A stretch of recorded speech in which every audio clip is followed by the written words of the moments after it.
Hi guys. I'm here to talk about some vocabulary building on what we learned last week. We're going to talk about quadrilaterals.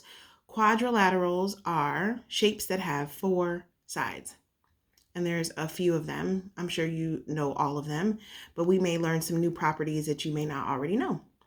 So, the three things we're going to be concerned about are the length of the sides, whether or not they're parallel, um, and what kind of angles they form.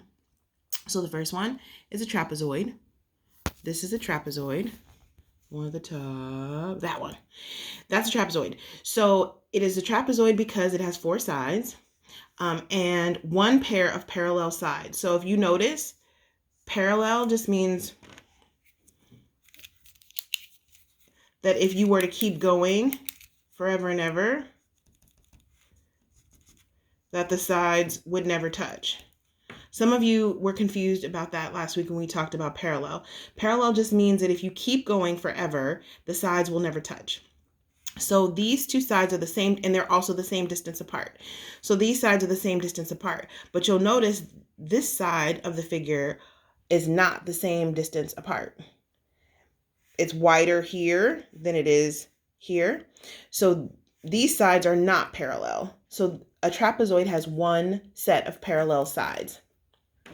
And it can have any kind of angles. So sometimes trapezoids have right angles, sometimes not. It just depends. So that's the main thing about a trapezoid. It's a four-shaped side with only one set of parallel angles. Next, we have a parallelogram. A parallelogram is a quadrilateral with opposite sides that are parallel and equal in length. So these two sides are equal. They're equal in length and they're parallel. They're the same distance apart at each point, and they're never going to cross if you kept going. And the same thing with these sides. So this side, parallel, this side is parallel. Because they're the same distance apart, they're never going to touch if you keep going with that same line.